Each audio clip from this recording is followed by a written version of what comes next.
Welcome to the Metis podcast. Great to be digging into this. Yeah, we're diving deep today into a really thrilling stretch of the NBA playoffs, specifically games 3 and 4. Right.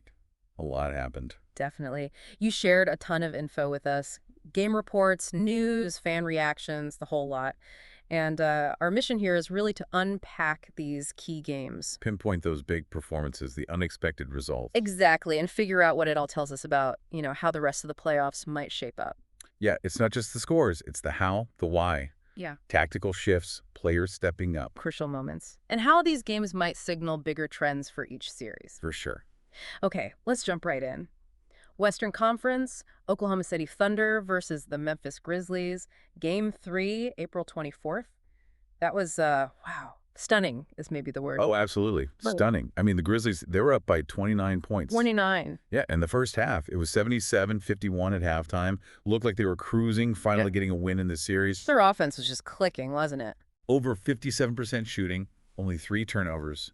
Scottie Pippen Jr. was on fire early. 4 threes in the first quarter alone. Yep, 4 of their 8. He was a real spark. But then the second half, just a complete flip. Total reversal. The Thunder came roaring back, outscored Memphis 63-31. 63-31 in one half to win 114-108. That's historic, right? It is. One of the biggest playoff comebacks ever. You have to wonder about the adjustments. Did OKC tweak their pick-and-roll D show harder maybe? Could be. Forced tougher shots. And their pace definitely seemed higher in the second half. Right. Maybe wore the Grizzlies down a bit, especially after that big early lead. Shai Gilgeous-Alexander, he was brilliant again, 31 points. And Jalen Williams, 26. Solid. But Chet Holmgren, wow. Quiet first half, then just exploded. 23 of his 24 points came after halftime. Huge. That composure from a young player is impressive. But that game also had a really tough moment for Memphis. Yeah, the Ja Morant injury, that was pivotal. Left hip contusion. After that, undercut from Dort. Looked nasty. He had 15 points, 5 assists in just 15 minutes. He was playing well. You're losing him, especially when they were rolling. No. That had to hurt their flow, their confidence. No doubt. And then there was that late no call, too, against Kennard. The NBA admitted the mistake later, but... Doesn't change the result, does it? But those stick with you in a close loss. For sure. And think about this. The Thunder scored more points in the third quarter alone, 36, than Memphis scored in the entire second half. 31 points in the whole second half for Memphis. Oof. It really shows OKC's resilience, but maybe also how much Memphis relies on Morant for offense. Without him, it seemed like they struggled to create good looks. And unfortunately for Memphis fans, that momentum carried over, didn't it? Game 4, April 26. Yeah, and another Thunder win, 117-115, completed the sweep. Another close one, though. Shows OKC can win different ways. Exactly. Game 3 was the big comeback. Game 4 was a grinder, back and forth. Shai with 38 this time. Jalen Williams added 23 again. Consistent. Very. That adaptability, winning tight games, winning blowouts, well, coming back from blowouts, that looks good for them going forward. So the sweep happens, and immediately everyone's talking about the Grizzlies' future. Right. Lots of chatter online, especially X. Morant's injury is obviously huge. People comparing him to, Allen Iverson, incredible talent, but injury concerns. What are the big questions for Memphis now, heading into the offseason? Well, Morant's health, first and foremost. Then what happens with the interim coach, Tuomas Isolo? Do they keep him? And Jaren Jackson Jr.'s contract, right? He's up for a big extension. Yep. How do they manage the cap? Build a contender? Yeah. Especially now that they don't have a draft pick because of the sweep. That stings. Yeah, that loss of a pick really adds insult to injury. Some fan comments mentioned team mismanagement. There's definitely frustration, though. Some fans did shout out Scottie Pippen Jr. He played hard. He did step up. Meanwhile, Thunder fans gotta be ecstatic. Oh, yeah. Feeling good about a deep run. That sweep sends a message. It does. But like you said, playoffs are long. Tougher tests are coming. Definitely. Okay, let's shift over to the East. Boston Celtics versus Orlando Magic. Game 3, April 25th. Magic pull off the win, 103-96. Cut the Celtics lead to 2-1. Big home win for Orlando. Calabanchero called it high intensity. You could feel that home crowd energy making a difference. Playoff atmosphere, absolutely. It can lift a team. It sounds like Jaylen Brown wasn't too happy afterwards. Reports said he ripped the Magic and the refs. Yeah. So just some frustration there in the Celtics camp. Yeah. Losing on the road when you're the favorite, Never feels good. Be interesting to see how Boston responds in Game 4. I'm sure. Do they regain control, or does Orlando make it a real series? All right, another East matchup.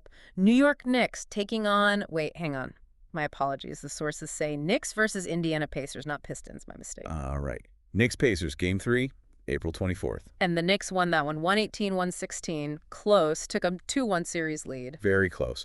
And that Knicks offense, something clicked in that game. They had 4 guys score 20 or more. 4 guys. Who was it? Okay, let's see. Karl Anthony Towns with 31. Jalen Brunson dropped 30. OG Anunoby had 22. And Mikal Bridges chipped in 20. Wow. Some balanced scoring. First time since 1972. April 1972, yeah. A long time. Shows real depth in their attack. And 2 guys over 30 points. Brunson and Towns. That's also rare for them, right? First time in the postseason since '99. Allen Houston and Latrell Sprewell did it back then. Brunson was clutch too, wasn't he? 12 points in the 4th. Yeah, he really took over down the stretch to seal that win. Big time performance. Okay, back west. Los Angeles Lakers versus Minnesota Timberwolves. Game 3, April 25th.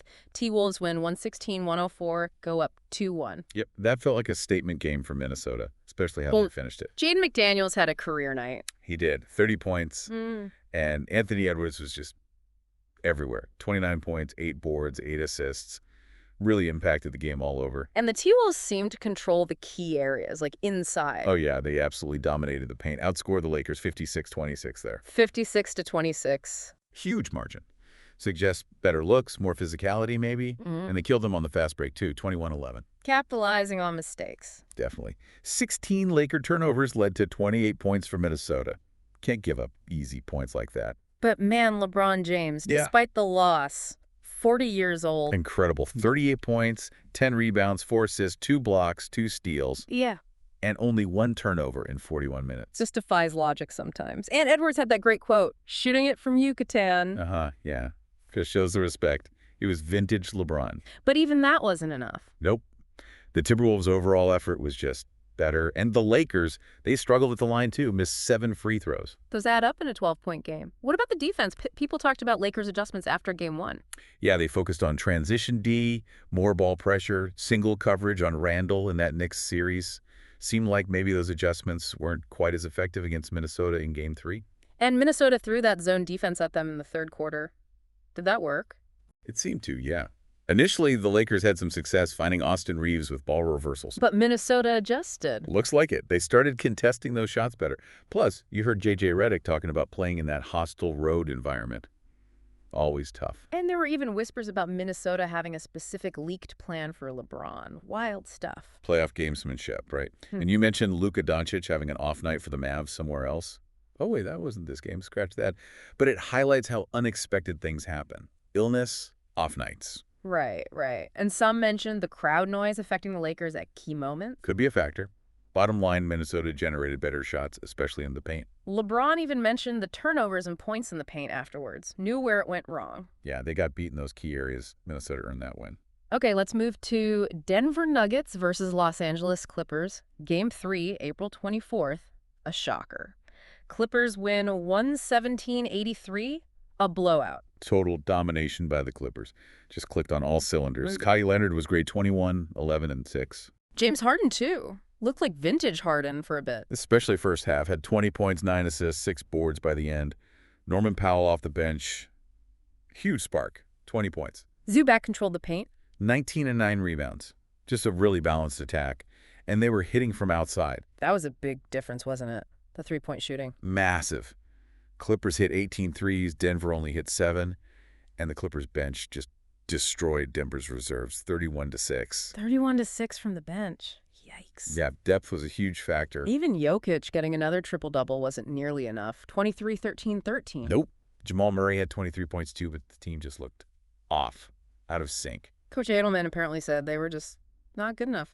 Pretty blunt. Yeah, lack of execution on both ends. Couldn't stop the Clippers, couldn't score consistently themselves, and they had injury worries too. Right. Russell Westbrook left with foot inflammation. Yep. And Michael Porter Jr. seemed limited by that shoulder sprain. Lots going wrong for Denver in that one. Clippers coach Ty Lue said they needed to validate that win, though. Like, he expected a response. And he was right, because Game 4, April 26th, completely different. Nuggets win 101-99. On a buzzer beater. Aaron Gordon. Unbelievable finish. Just a crazy ending to a really tight game. Yeah. Gordon's dunk, right at time expired. Historic stuff. Okay, that final play, break it down. Clippers went zone. Yeah, a 1-1-3 zone looked like. Yeah. Kawhi Leonard decided to double-team Jokic. Left someone open. Well, yeah. After the shot went up, there was a scramble for the rebound, and somehow Aaron Gordon was just wide open under the basket. Easy putback done for the win. Man, hindsight's 2020, but people are definitely questioning that double team now, right? Oh, absolutely. Should they have stayed, man? Should Kawhi have played Jokic straight up to keep everyone boxed out? It was a split-second choice. And it cost them the game. Series tied 2-2. Fans were losing their minds online. Just total shock. Gotta be devastating for the Clippers after Game 3's dominance. Heartbreaking. That's what Lou and Kawhi called it.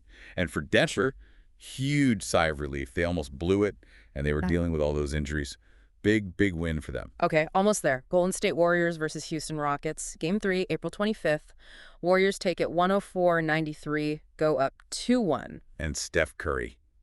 Man, he was cooking. 36 points. Passed Tony Parker on the all-time playoff scoring list too, right? Into the top 10. Incredible milestone, and maybe felt he needed to do that. With Jimmy Butler potentially banged up for Houston. We saw Jonathan Kuminga back in the starting lineup for Golden State. Yeah, Curry mentioned needing him to step up, especially if Butler was limited. Kuminga's minutes had dipped since Butler arrived, so it was a big chance for him. Sounds like the game itself was a bit scrappy. Back and forth. It was. Houston got out early, but Golden State fought back. Physical game. Yeah. But the Warriors really owned the fourth quarter. Outscored them 35-22 in the fourth. That'll do it. Yep, Curry hit a huge three late to put them ahead for good. Gary Payton II had some big plays, too. A dunk and a three down the stretch. Any more news on Butler's injury for the Rockets? He had an MRI, but the sources here didn't have the specifics. Steve Kerr sounded kind of optimistic before the game, but hard to say for sure. And there was some drama, too. Dillon Brooks and Draymond Green. Oh, yeah. Brooks called out Green for a cheap shot on Amen Thompson. Jalen Green apparently wasn't happy either. Always something with Draymond.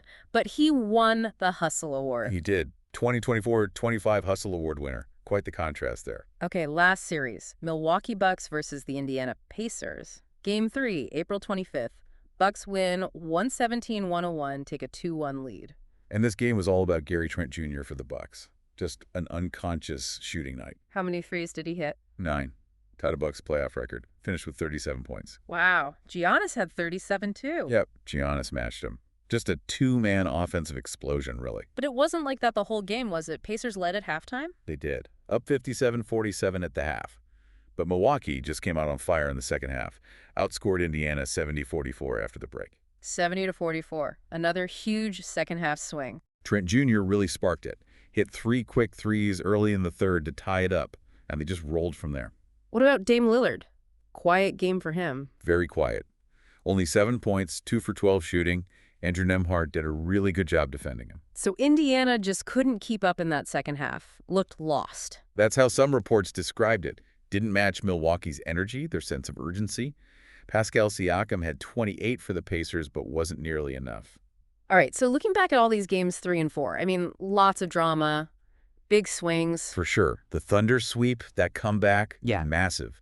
T-Wolves looking strong against the Lakers, despite LeBron being LeBron. Nuggets Clippers tied up after that unbelievable finish. And the Bucks taking control against the Pacers thanks to, well, Gary Trent Jr. basically. It really shows you, doesn't it, how quickly things can change in the playoffs. One injury, one hot shooting night, one crazy buzzer beater. Absolutely. Makes it tough to predict, that's for sure. These results definitely shake things up compared to maybe what we thought after the first couple of games. Yeah, it forces you to reevaluate what stood out most to you listening. What are you watching for now as the series head towards games 5 and beyond?